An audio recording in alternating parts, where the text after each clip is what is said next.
store. Yun.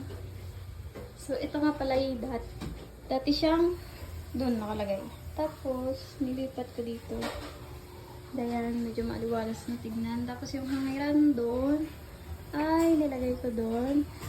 At ito yung dating ano sa may likod ng pinto sa front door. So, this is our room.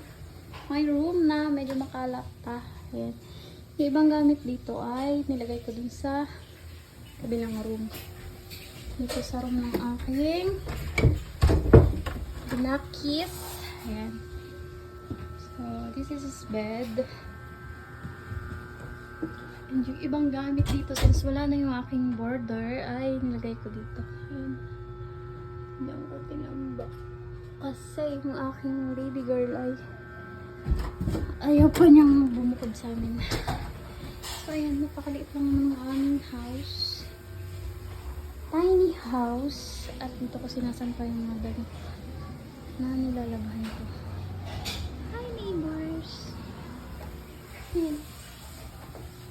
Napakaliit lang yung bahay. This is my baby girl. Hi guys! Ito naman yung aming stairs. And, ayan. Kaya, here buddy. Can you... Uy.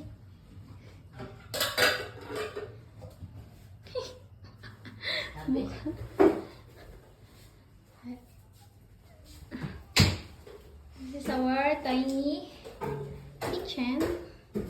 Dito na din yung, okay.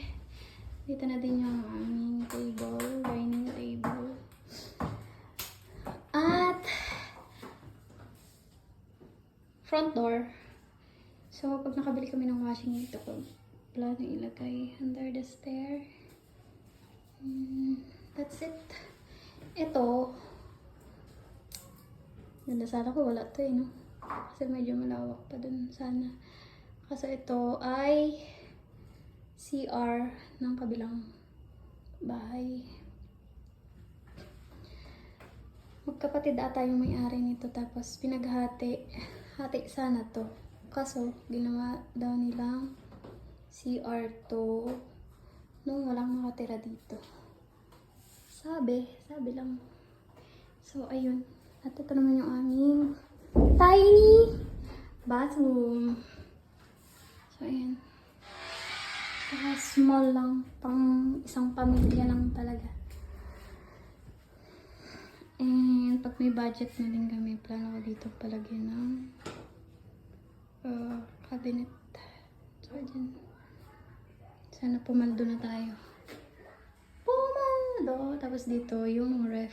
If ever, makabili na kami. So, ayan. Kailangan pang kumayod ni Ber. Ng bonggang-bongga.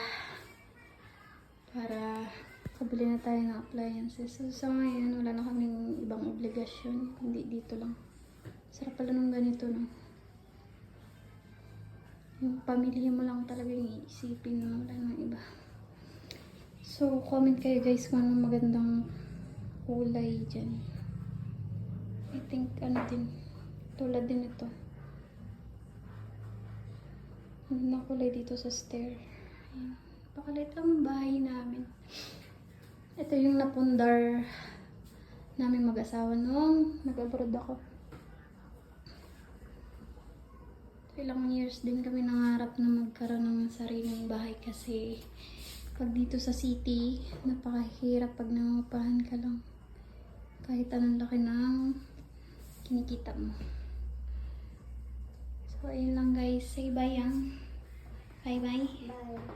So, yun lang guys. Thank you for watching. Babush!